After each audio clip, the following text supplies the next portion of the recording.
there, friends. Ready for another lesson? I'm Sasha and this is Pearl English. We'll start by talking about the future in our grammar component today. Let's talk about the future. The future is the time after now. We use a few different verb forms to refer to the future. Will plus verb. Be plus going to plus verb. The simple present tense and the present continuous tense. The most common verb form to use when referring to the future is the auxiliary will plus a verb in its base form. We use this future form to make predictions or to make simple statements of fact about the future. Here are some sentences to help you out. Malaysia will become an industrialized nation in the year 2020. The sun will rise at 6 in the morning. They will start their trip around the world tomorrow. I will be 15 years old next week. Another common way to talk about what is going to happen is to use this verb form. Be plus going to plus verb. We use this verb form to talk about intentions. An intention is something, basically a plan, that you have already thought about. Here, look at how this verb form functions in sentences. I am going to be a scientist when I grow up. My father is going to buy a new house next month. My parents are going to give me a new mobile phone if I do well in my examination. Be plus going to plus verb can also be used to talk about something in the future that is based on some evidence found at the present time. It looks like this in sentences. I think that it's going to rain this afternoon. Maybe there are dark clouds in the sky. She is going to bake a cake soon. Maybe you saw her buying flour, butter and eggs. Mr. and Mrs. Tan are going to walk through that door in 10 minutes' time. Maybe you work in a restaurant and it's 12:50 p.m. and you know that Mr. and Mrs. Tan always walk in at 1 p.m. for lunch and they are never late. The simple present tense can also show future time. It is used for things that are certain or scheduled in the future. This includes time fixed in timetables, calendars, and diaries. These are events that we cannot control or decide. Apart from the simple present, the present continuous tense can also be used to mark time in the future. And how do we use it for that purpose, boys and girls? Well, we use it to talk about future plans or arrangements. This arrangement is usually something that you have discussed with somebody else. Let's see how it is used. Watch and listen as some of our friends use the simple present and present continuous tenses in conversation. Hi Tom. Hi. Are you doing anything on Sunday morning? Yes, I am meeting my grandmother at the airport, Tanya. That's great. Anyway, my father's new restaurant opens on Sunday and I wanted to invite you to the opening ceremony at noon. Oh, I don't think I can make it as we are having lunch with my grandma at my uncle's house in Taiping. No worries. You can always drop by when you're free. Okay, I'll see you around. Bye, Tom. Bye and thanks, Tanya. Okay, that was Tanya and Tom using the simple present and present continuous tenses to talk about their future plans. Tanya started off by asking Tom this question and he responded, Hi, Tom. Hi. Are you doing anything on Sunday morning? Yes, I am meeting my grandmother at the airport, Tanya. Tanya's question, are you doing anything on Sunday morning, is in the present continuous tense. She used this tense to ask Tom about his arrangements for Sunday. Tom's response, "I'm meeting my grandmother at the airport," was also in the present continuous tense. That's great! Anyway, my father's new restaurant opens on Sunday, and I wanted to invite you to the opening ceremony at noon. Oh, I don't think I can make it as we are having lunch with my grandma at my uncle's house in Taipei. Okay, can you figure out the tenses?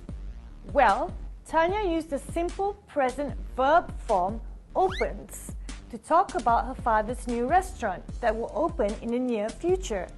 And when Tom said, "are having lunch," he was using the present continuous tense to refer to another future action.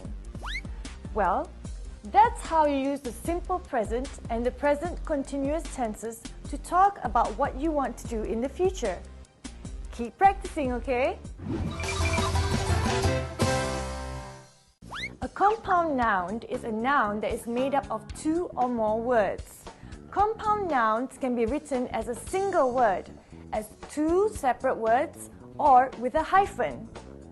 Compound nouns can be made up of these combinations: a noun plus another noun, bed plus room, bedroom, an adjective plus a noun, black plus board, blackboard, a verb plus a noun, swimming plus pool, swimming pool, a noun plus a verb, sun plus rise, sunrise, a verb plus a preposition, check plus in, check-in.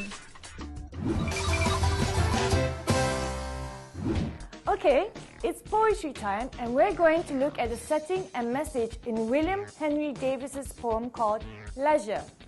But before that, let's recap what a poem is. A poem is a piece of creative writing that communicates emotions and feelings to its readers. Some poems have their own unique rhythm and rhyme. Poems help us paint vibrant pictures in our mind with the help of our senses. They are usually arranged in a series of lines that can be separated into verses or stanzas. Let's listen to a friend reading the poem Leisure. What is this life if, full of care, we have no time to stand and stare?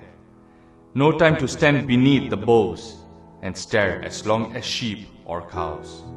No time to see when woods we pass, where squirrels hide their nuts in grass. No time to see in broad daylight streams full of stars, like stars at night. No time to turn at beauty's glance and watch her feet, how they can dance. No time to wait till her mouth can enrich that smile her eyes began. A poor life this if, full of care, we have no time to stand and stare. Okay, let's see what the setting of this poem is. It is obvious that the poet has chosen the countryside as the setting for his poem. This is suggested by the sentences that you heard in the reading of the poem a while ago. They are from verses 2 to 4. Now, let me do a quick vocabulary and meaning check with you. Boughs refer to the branches of trees, and there are lots and lots of trees in the countryside. Then, we have sheep and cows. You'll definitely find them in fields in the countryside. And sheep and cows often stand very still and stare into the distance when they are not grazing. They never seem to be in a hurry, like us. Woods. Do you know what that means? Yes, it's an area of land where you find trees growing, like a forest, only it's smaller in size. And if you wanted to go to the woods, you would have to go to, that's right, the countryside. And that's where you would be able to see those squirrels that the poet mentions. I guess I would not be wrong if I said that most streams can be found in the countryside. And the poet mentions that the streams are full of stars. What do you think he is referring to? Well, I think he is referring to the effect that sunshine creates when it hits crystal clear water. The water seems to sparkle and thus looks like stars. Let's take a quick look at the moral values found in this poem. Moral value number 1. We should practice moderation in our everyday lives. We shouldn't be so caught up in our work and daily activities to the point of neglecting rest and leisure. We need to have a balance in order to protect our minds and bodies from getting too stressed out. Moral value number 2. We should be grateful for what we have and appreciate the beauty of nature. I guess that it's also logical to send out a warning.